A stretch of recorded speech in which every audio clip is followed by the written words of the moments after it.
Let's just start. And to all parents that are going through it right now with K-pop Demon Hunters on Netflix, our hearts are with you. Like, our whole house is infected by these amazing songs, this brilliant movie. I think we've watched it 3,500 times. And it's like first thing in the morning, the game on the iPad, the movie, the music at night, it's all there. So tell me your view of K-pop Demon Hunters, Laura. I love it. It's amazing. I like anything that our little one gets obsessed with that actually is of quality. Yeah.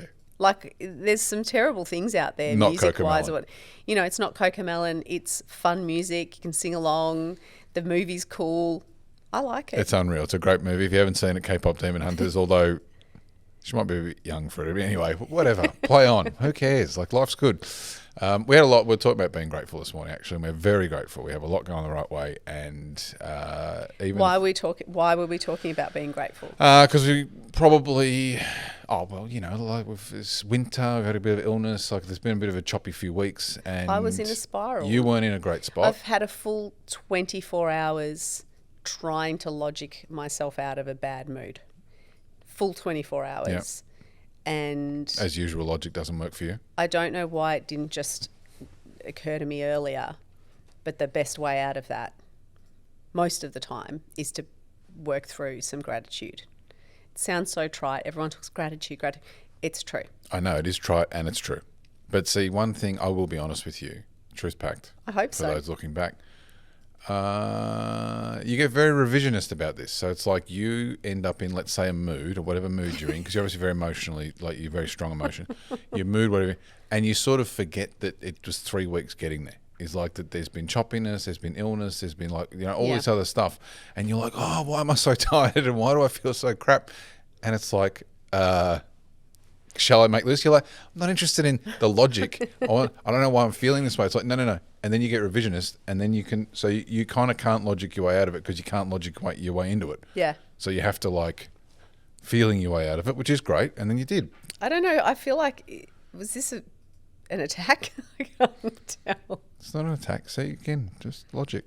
Just, it's, you didn't get there in a No, I think in you're a right. vacuum. Like, both of us do when we have those falling down moments. The other is, it's good objectively, can say, you've actually had a really hard week or month, or your sleep's been bad, or let me show you the ways. one of the kids has been sick or whatever.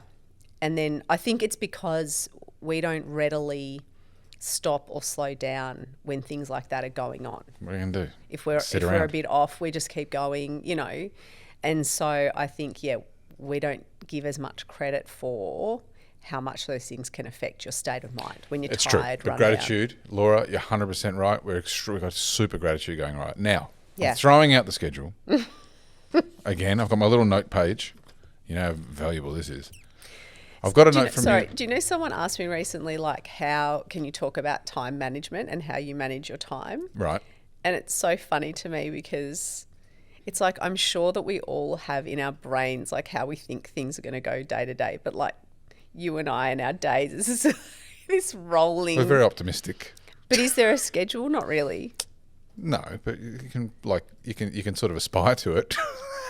So what? No. This is episode 15 and we don't have a schedule. We don't, but it's all on here. I've taken notes. I've got a note from you that says something about oversharing. Is this a personal attack at me? Oversharing, saying I'm oversharing? No. Undersharing, if anything. That's right. So what's this oversharing? Tell me what you're thinking. So I made a post on TikTok and Instagram recently about oversharing, and specifically in the workplace, because it's my view that if you're oversharing from time to time, whether it's about something you're working on, how you're feeling, something that's going on personally, especially for women, it can undermine your place in the workplace. It totally agree. Impact the way you're perceived. Yep. And it's a real skill to have discernment and know when to stop talking, what to share and what not to share. And what was fascinating was how much those two clips took off and how many people have identified, unlike many other things that maybe we don't want to acknowledge in ourselves, lots of people acknowledging in themselves, this is something that I hate that I do. They're oversharing and they don't like it. And they don't know how to stop it. Yeah, got it. And for the caveat, I have to put the caveat, I'm not talking about keeping everything inside. You've got friends and family to share. Hang on, you're saying people commented negatively to you? Just to be clear, of course you should talk to your friends and family or other people so about this things. For work. This is at work, right? But you shouldn't bring your whole self to work and leave it at the mercy of those that are competing with you. Are you serious?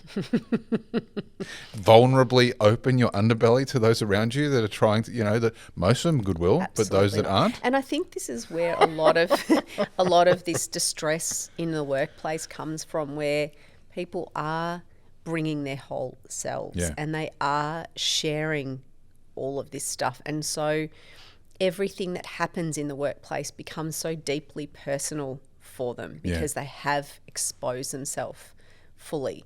And my view is there's no need to go to that extent. I'm not talking about being an NPC, being totally fake, inauthentic. And detaching, Detaching. But you need to make conscious choices so that then it's a bit like when a stranger might say they don't like you. It's like, if they don't know you, then how can that bother you? Right? And it's a bit the same in a workplace. It's like you're not going to get thrown around emotionally with how people treat you or perceive you if you're more mindfully curating how you're presenting. So for me, with the oversharing, the advice that I've been giving and the way I've been talking about it is there's a few things. First, you need to learn to be centered and grounded. Yeah. Because I think a lot of the oversharing comes from an anxiety. Insecurity, doubt. And so it's a real practice in the moment, especially catching yourself, taking a breath. It's good. Being calm, and that will stop a lot of the oversharing. The other thing is being okay with silences. Yeah. And not feeling like you've got to fill every silence. With chatter. And the person you're conversing with might have learnt this skill quite well and they're having a succinct conversation. You don't have to be the one to fill it with a whole lot of noise. It's okay for adults to quietly be around one another without all of the conversation. So I think it's a matter of understanding why you're doing it and then working through the process. Can we linger there for a second on why people are doing it? I think that's as important as the process of stopping it. 100%. Right? So if it is, you're in a situation where you feel a bit vulnerable, guilty, doubtful, insecure, whatever it might be, and your natural instinct is to reach for the overshare button. Now, obviously more women than men do this, right? That's undeniable. You have nothing to be anxious about or guilty about, or you don't owe these people anything, right? You owe them a professional level of capability. Yes. Okay. Anything beyond that you want to give them is up to you. So you deliver. You be courteous. You might make friends. You might get lucky enough to make friends, or you might get lucky enough to meet someone you end up marrying. All that sort of bit that can happen, right? But broadly, you're there to be a professional. You want to enjoy it, great. But there's a line that you have to stop and say, don't let your anxiety betray you. Yes. Yeah, because it actually can put you in some really bad spots. Do you think that's right? Yeah. And so, what was the consent? Like with some of those comments, people are like, you can't hold it all in and all that sort of business. Obviously, those people have a point. But are they getting in your comments? Is there like little battles going on? No, not really. And I've just responded and said that's what your friends and family are for. Yeah. Not like your colleagues are not there to hear out your emotional. Yeah, and coming from an Armenian family of massive oversharers, you know this better than anybody.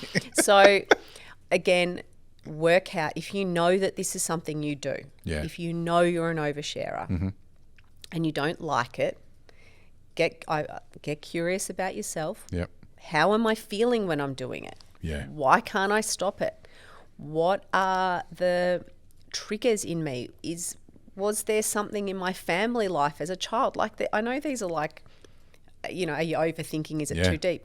Yeah, sometimes it is that deep. Yeah. Sometimes you lived in a household where if your parents were angry at each other, they didn't talk. Yeah. And so the feeling of being around adults not speaking to one another fills you with dread and anxiety. And as a child, you used to talk to calm the mood. Yeah. Right? Yeah. There are things No, like that deep within us. You're spot on.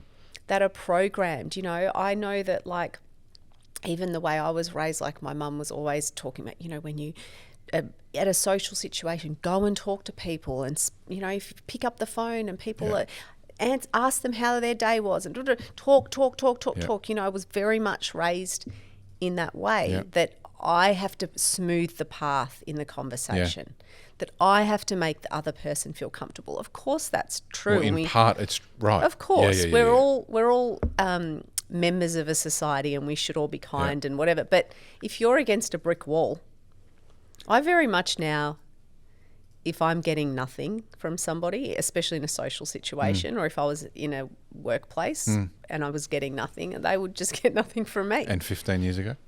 Oh, I would be like... Continue to fill the space provided. Yep. Now, interestingly, back to, you know, what you say, like we learn from not just our mothers, but maybe mentors and whatever, you know, to make sure everyone... That's good. Perfectly correct. Yes. 100% correct, except you decide where the line is. Yep. Do it consciously. Yes. So be kind. Not to your detriment. Be social. No, but the unconsciousness is actually the issue. When you're overstepping without thinking about what, like you're opening yourself up to things you're not thinking through. You are. But, you know, people are like, it's fine. And probably it is fine most of the time. But once in a while, it's really not. Yes. And once in a while, you're going to walk into a buzzsaw because of your lack of consciousness. So you got to be just more conscious about guarding the corners that you want to guard. And I think when we talk oversharing, people automatically in a workplace go to personal oversharing. Yeah. But I think it applies when you're asked a question about when you were preparing this tender response. How did you do it? Or, go on. You know, you're on the spot and you feel like you've got to over-explain and justify. And, you know, it's like, you know, the lady doth protest too much, Good right? one. In that moment, have a breath, think, okay, I did this competently in accordance with the instructions. I'm comfortable and confident in what I've done. And now I'm going to respond in a way that demonstrates to the person asking me. From that position of strength. Right. Not, I've been asked, they're going to assume the worst. Oh, something's probably wrong. So I was thinking that maybe, I don't know, I know I haven't done this before, but I did my best. No. It's apologetic. It makes you look like you're not confident in what you've produced. And if you can't feel like that when you've produced a piece of work, then you need to work out why, and you need to improve your skill. So if you're finding yourself over-explaining, justifying, being self-deprecating when you're talking about your work. It was just, you know, That's oversharing too. I agree. So grounding, understanding the why, whether it's because you're not comfortable in your skills or because you've got some deep-seated personal trauma, right? Or you got some gaslighter who's manipulating you. Like, you know, that's another thing you got to keep your eye out for too. You love talking about gaslighting, don't you? Well, gaslighting is one of the most fascinating. Like someone, like we're living through it currently. I'm not going to go through examples. I'm not going to get into it now, but we're being told daily things are something that they're not. Mm-hmm. Like it goes back to the old Soviet joke that we pretend to work and they pretend to pay us, right? And it's going on right now. We're at war with Oceania. Yes, you're in the right. Oh no, our allies are. We're allies with Oceania. We're at war with Eurasia. No, that's yesterday. You didn't see the memo, right? I hope people get that reference. I really do. If you don't, go and open the book and read it. Read a book. Read a book. Okay. No, that's good. So oversharing, bottom line, let's put a bow on this. My view, which I'd love you to then bring it home, is that you can share as much as you want with your, like some workplaces are different to others. Yes. But at the end of the day, your responsibility is to provide a professional, competent outcome. And what you do from there is up to you. Do it consciously. Have great friends, have great this, have great that. But if you're meandering around unconsciously, filling all this space, it's worth getting curious about why. So I think you know the difference between sharing and conversation and discussion about your work product. Yeah. That's okay and that you're in control of and comfortable with versus the oversharing bucket. And I'll tell you how you know it's the oversharing bucket. Go on. That night when you're at home and you're eating your dinner or you're having a shower, you're thinking, I shouldn't have said that. Yep. Why did I say that? Yep. You know those moments. And so if you're having those moments time and time again, these are the moments that this is what you've got to You're go and work on. undermining yourself, you're handing your power to someone else. I totally agree. Okay, excellent. Oversharing. Okay. Well, the fan can comment on that. Hi, fan. We love you. We got a question about cliques and exclusive workplaces. Okay, so I won't put the person on blast who asked it, but it's a very good question. Do you answer questions in your podcast? And I think it's the first time we're doing it, so that's fantastic. Yes, but I think you need to explain it a little bit more. Cliques, what do you mean? Okay, so my best understanding of interpreting the question is that when you're in an environment where there's exclusive groups and cliques meaning a group of people that sort of stick together at the exclusion of others, how do you deal with it? And it's a very good question because lots of companies, not just companies, clubs, like organisations, charities, you name it, anywhere where groups of people culminate, there's going to be those who got there before you who have formed a little clique. Some are stronger than others, right? And it's a very, very good question. Have you ever faced this? I faced this many times. I don't think in the way that maybe a lot of people have concerns about it, in that sort of more groups with friendships. And I've always been pretty much one of those people, like, I don't really care what those people are doing, sort of thing. Because I have always been able to identify, usually those groups are not people I'm interested in being mates with. And I'm able to identify that they're all mates and they've got their little power rivers of influence, and it is what it is. And I'm not going to try and break into it. But I think that it's prevalent, especially new people coming into workplaces, and they feel left out, they feel excluded, they're the last to know. So I get that. I don't know if I've answered that question. No, but let me start riffing on it and let's see where we end up. Okay, so if you go into a workplace or you're in a workplace and there's little exclusive groups or cliques, there's a number of ways it can happen. One is, let's say it's a private company where there's a family owner maybe, and then there's nepotism. So there's like different cousins and kids and all that. That is a very hard clique to break. If you think if there's a way of operating in that clique's not going to change, almost certainly. Now, you either fit with them or you don't. And so people have like 25-year careers, 30-plus year careers with family businesses because they connect with them on values and all that. Fantastic. But if there's a clique that you don't like within a private organisation like that, the odds are it's not going to change. Well, I think that if the way that in that scenario, the only way it's going to work is if you acknowledge and accept that there is always going to be a genre of person in that business that is going to be treated differently. Yes. And be your family or not family. They're going to have the inside lane. You're never going to bust that clique. If you've got deference and respect to that's the fact of life, and you're not hand-wringing and going, oh, this is so unfair, and accept it, work within it. Yeah. That's how I would view if you're going to stay. The family structure, for sure. So then you get into bigger organisations, let's say private and public, or even government or not-for-profit or whatever, where people get there and they get strength in numbers. Yeah. And that is actually what it is in the end. It's like zebras will get in a group together, right? Yeah. And they'll move around when the lions are there because you can't tell. And you cannot get a zebra to go further to the outside edge. They'll all want to get to the middle. Yes. Right? And this is what a clique is. They are arriving on a place, they're setting up their defences, and they're making sure that they get to make the decisions from here on out. So do you try and infiltrate and become one of the clique? That's the choice. That is actually, in the end, the choice you make. Well, there's three choices. One, I assess who's in the clique. I understand if it's a clique I want to be a part of. Do I want to be part of this clique? And then I decide to start working my way in. Now, the best way to do that is to find the person that you connect with the best and slowly start to like get them to become like your advocate. And then you slowly build your way in. Hey, human beings have cliques. Like you can get one, if you get in the right one, you can have a bloody good experience. It's fantastic. So is it a clique I want to be a part of? Can I operate here without being a part of it? Yeah. Right? And maybe I'll work on it, maybe I won't, but can I actually look around? Has anyone made it here without being part of this little in-group? If you're seeing people making their own paths, then maybe you don't have to worry too much about it. But if no one's making their own path and you don't want to be part of the clique, probably this is not the place for you. And then the third question is it a clique that I definitely don't want to be a part of? And that, if that's the case, then you go. So cliques are often not quite as strong as you think when you scratch the surface. I was going to say that. So I don't know why this sounds very strange. I had this is a ridiculous example. No, I'm not going to use it. Yes, I am going to use it.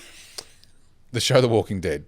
Okay. Right? There was this group like Rick Grimes' team. They thought they were this big, and then they came up against Negan, and that was like hundreds of people. And that was like, you know, Rick's team might as well have been basically turtles getting picked off by eagles. And if sometimes you think you've got this is the strong gang, the strong clique, but they actually don't have any influence at all. Yes. They're playing a little pretend game over here in the corner, but there's a highway for you to go around them. Yep. So that's another thing to look at. Do they actually have any influence? You asked me before about my experience, and now I'm thinking about it more. Over the years, I have seen those cliques, and what I learned through experience and being maturing and whatever is people who need to do that are going to be insecure. That's why they do it. That's why they do it. So if you can have your own internal North Star and your own internal value system, strategy, plan, and not get hung up on where you fit in with us in the friendship groups or whatever in a workplace, you'll be able to very quickly see that the reason they're all together is the underlying insecurity. They're B graders. Because the reality is, and it takes people a long time to work this out, the people who are really going somewhere, the people who are smart, powerful, kind, they are not a closed loop. Yep. They are open. Yep. They are generous. In a workplace, they're collaborative. They are inclusive. Yep. So if you are bumping up against small groups who are none of those things, it's just a matter of time. And by the way, that's where all the backstabbing and all the crappy behaviour happens, in those little groups. Absolutely. And for that, because for they that will exact share reason. with each other everything, all their hopes and dreams, all of the negative stuff. And guess what? The second that it's advantageous for one of them to run to the manager, and I hate all this stuff because it's so bloody childish.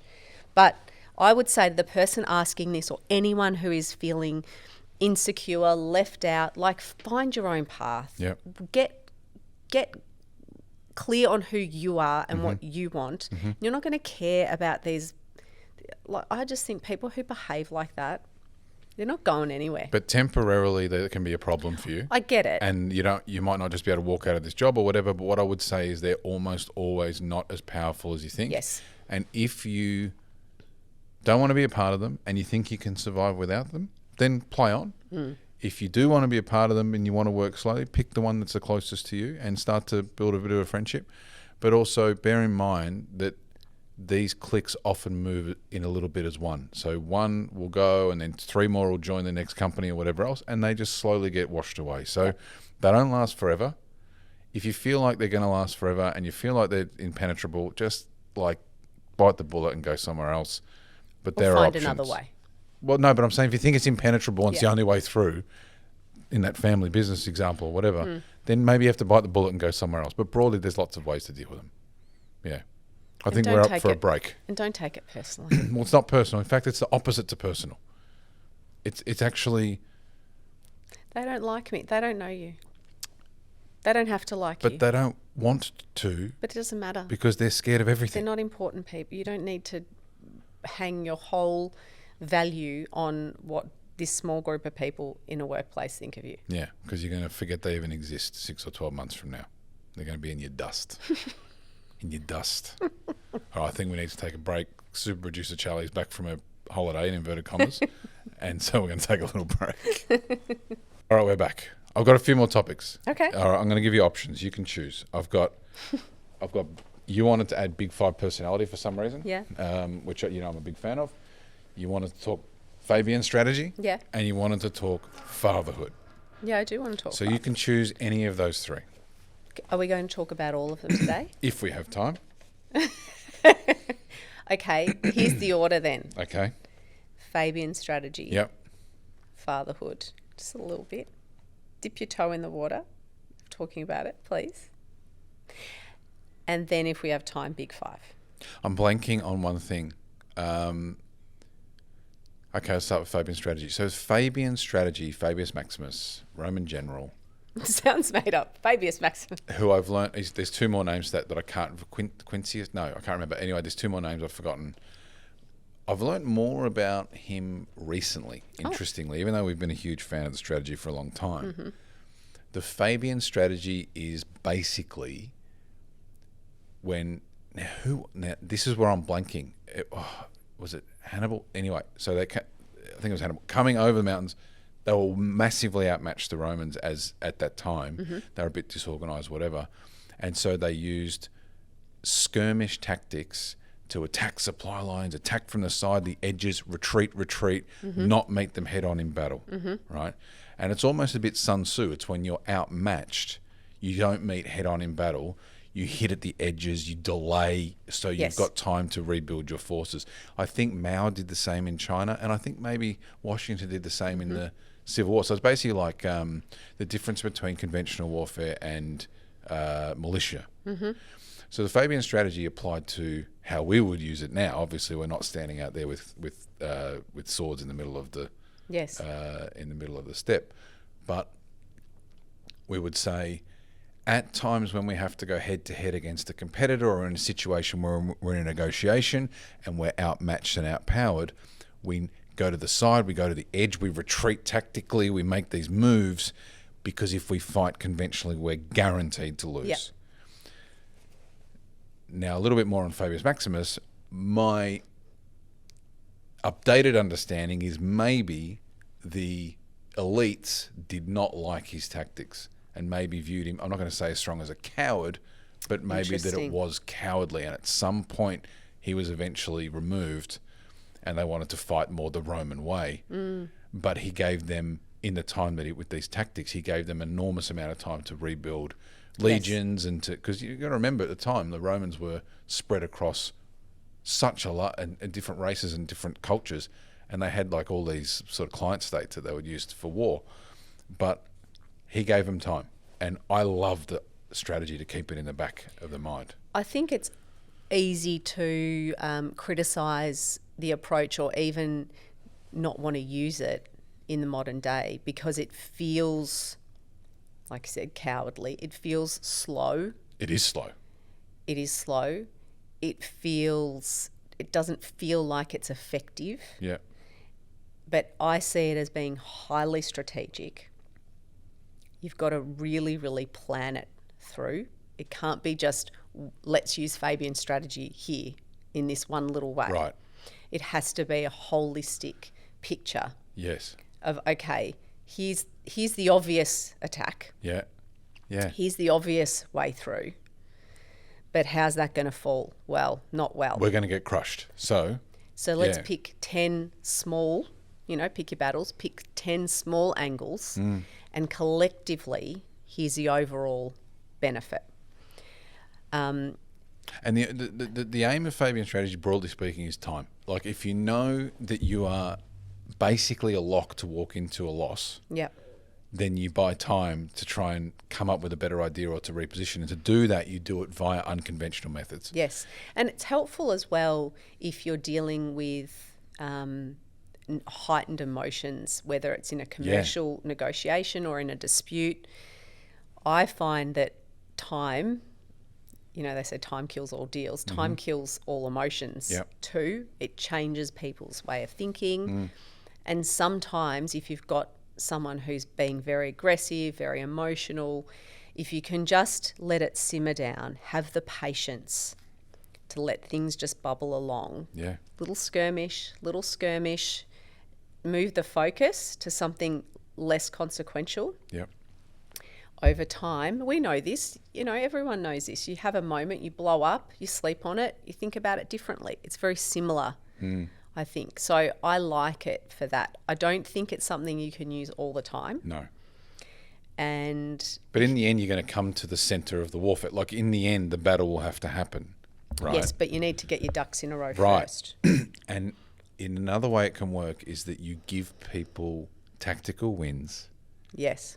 that inflate their ego so that they feel like they've won overall and they don't want to have the battle anymore, right?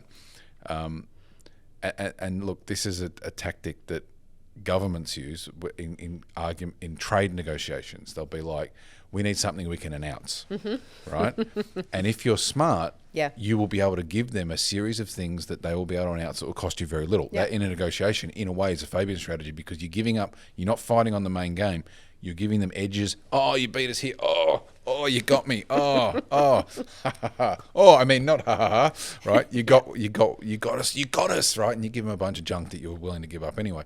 And the Fabian strategy is basically tactical retreat, skirmishing not on the main game, hurting supply lines, and them not knowing where you're going to be coming from. And like, you can apply it however you like, but we love the Fabian strategy. I think because it's not a blunt instrument and it's fun and interesting. Of course it is. To think about and play with. Yeah, it is, because you can make it whatever you want. Yeah. But my updated knowledge is that maybe the Romans didn't love him so much in the end. Well, because obviously they were impatient. Maybe all good. And also, if the overall cultural value of the Roman military was to be strong, and doing it this way was an internal acknowledgement that they weren't all that in those particular battles. Yeah, and they weren't ready. But you know what it's like. Like, if you've got people who are just like saber rattling that we should be doing this and we should be doing that, it's like, no, here's the reality, buddy. This is what we've actually got to deal with. Oh, people should go and... stop, you're triggering me. People should go and negotiate. You should go and tell them how it is. It's like, oh yeah? You want me to go tell them how it is? Let me tell you how it is. That's 4 shoulds. That's right. Should. Okay. So that's the Fabian strategy. We love it. It's our favourite. It is our favourite. I think so, yeah. What was it? What else was on what did you want, the order of the things? I have been asking you for quite some time to talk about, because I talk a lot about motherhood, career, your own intrinsic value, your own choices in life, how you want to have your career and your family life from a women's perspective.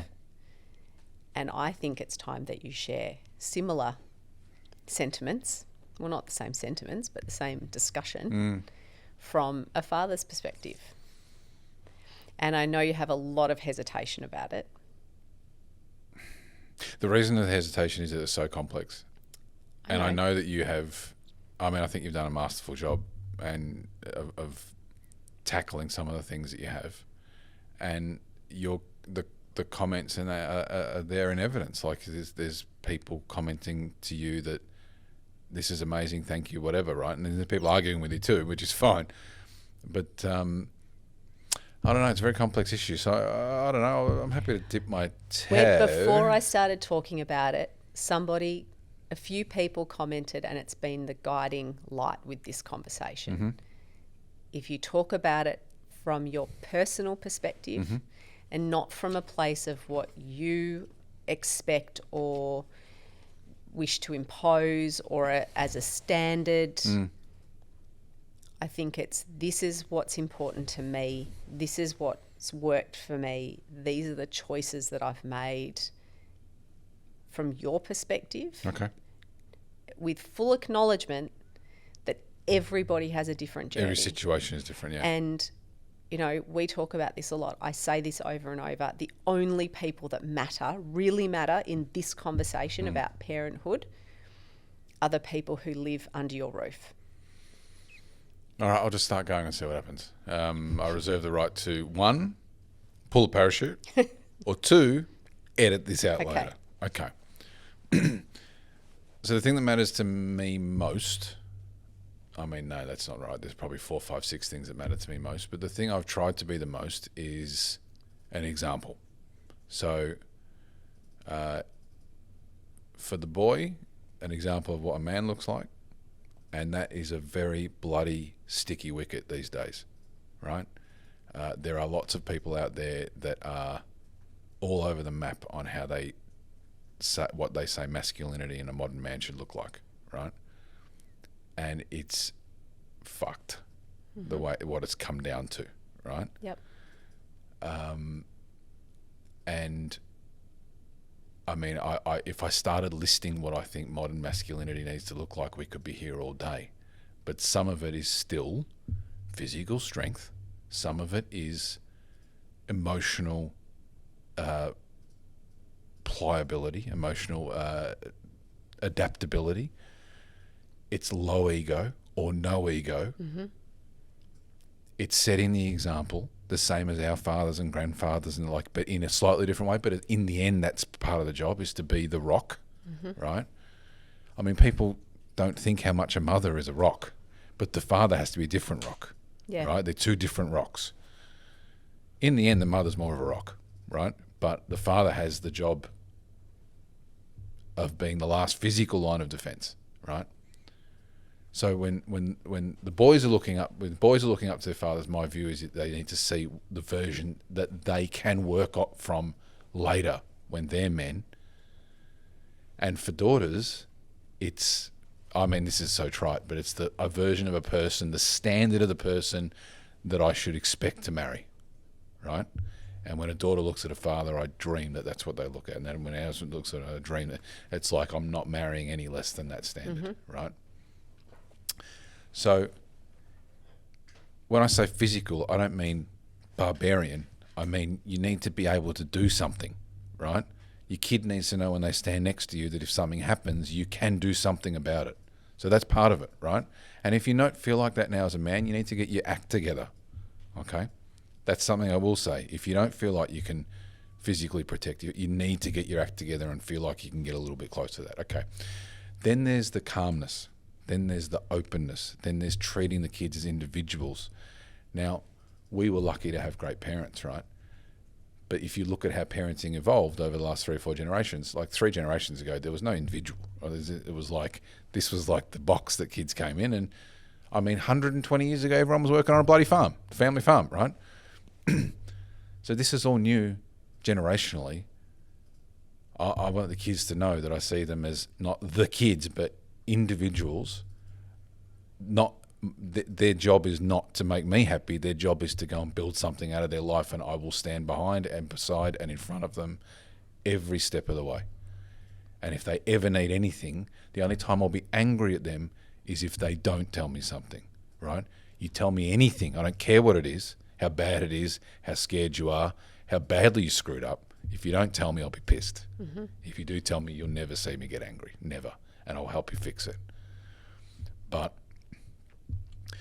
that they can look at me and go, this is the person, obviously you're like, this is the person that no matter what, I'm going to come to him. Not that he'll fix it, but he's going to do everything he bloody can to fix it, mm-hmm. right, to help me fix it. I want them to be themselves and to succeed however they see fit. I'm going to help them shave the edges off some of their mistakes if I can. I hope they learn from my stupidity. I'll tell them my stupidity. I've told them my stupidity. I was pretty stupid. But not in a way that glorifies it. And I think there is a risk that men can fall into, is that they glorify their dumb shit they did when they were younger, and kids feel like they have to one-up it. And it's a big bloody risk. Or that it's okay. Yeah. Dad did it. But then if you don't tell them something at least, you're a hypocrite. Yeah. Oh, you shouldn't do that. Well, and you know you did 10 times worse. You're like, thank God they only went a third of the way that you did, right? But so that's a really fine balance. That's something I've had, like I'm constantly juggling. How much do you tell? What about, you're talking about setting the example for both of them. Sorry, I got a little bit on an emotional run there. No, it's good. Yeah. You're setting an example. Yes. I would say a big part of that, from what I see also, is how you are as a partner to me. Yeah. So what example do you want to set in terms of being a partner and a collective as parents together, and also what we are for one another that you want them to see? Yeah. That's a really good question. I obviously want, and I think this would go for any father who thinks about it, daughter to see how you should be treated by your husband if you decide to get married. And to the son, this is how you treat your wife and any woman, in fact. And, you know, like, we get into some conversations as it's a teenager about, like, just even conversing, like having conversations, respect. Because, see, I think we've overdone it with the way that we've treated teenage boys. We have overdone, because there's so many scumbags out there in adult, right? They don't come out of a sprinkler. They obviously grow up a certain way, right? We've overcorrect. I think we've we've neutered the communication for these boys, right? And that's a real bloody danger. It's a real danger. So getting the balance right between, you know, you can actually have an adult, like not at 16, but like adult conversation with women, right? It doesn't have to be this like straitjacketed thing, but you have to be respectful and you have to know where the line is, and you have to listen for the line in conversation. So things like that I think matter, but not to be this little scared person in the corner, right? Don't talk to anyone because we've got a bloody crisis going on right now of these boys that are basically afraid to go and talk to girls, right? And if that happens, it's over. The whole game's over. Anyway, so setting the example of how to treat women, absolutely, right? But not to pass judgment on their choices in life, their path, their individuals. Like, they ask me, I help them with what I think they could or should do, what I think they're capable of, and then I say, whatever you decide, let's go and do it. And so far, so good. So far, so good. But no, I think it's about coming back to that important point, that their job is not to make me happy or make me proud, or you for that matter, but they know that, like, we'll backstop them, that they can, like, lean back on us when they have to, and they can climb up on us when they have to. And if the shit hits the fan, I'll come back with my shielder on it, right? That's a start. Well done. Yeah. You thought you couldn't do it. Oh, I keep going. It gets a bit dangerous any further than that, though. Well, we can do it another time. Maybe. Because I think you're exceptional. Well, that's very kind. And I think I think the conversations about parenthood, masculinity, it always feels really binary these days. Say more. Like, it's either really one way, this alpha bullshit, yeah. or overly timid and not acknowledging. And I know, you know, no, I agree with exactly we do what you often said. talk, you and I, we talk in a heteronormative way. Yeah. I'm not going to resolve from that. I'm not going to constantly but try people can adapt it to their own scenario. Right. Like, everyone's different. So we talk from our experience, so that's how we speak. But so then I think what happens on the flip side is that the language and the conversations are not acknowledging that, for the most part, that there is a type of masculinity, and that men are different and women are different. Yes. And if we don't talk to one another and talk to boys and men and give them tools to work in the framework of what they might be inherently, if we're so scared of doing that, I think that's what you're saying about boys. It's like, we don't give them the tools to work with what they've got. I'll tell you exactly what it is, Laura. It is the Jungian theory of incorporating the shadow, right? And this is what, broadly, I don't think women understand about men, and a lot of men don't understand about themselves, or haven't taken the time to do it, is that everyone is capable of the best and worst. Everyone. The things you see in movies, on the screen, in war zones, males, you're capable, right? You can do it. I would never do that. Guess what, buddy? Put yourself in that situation, you would do it and more, and it would crush you, right?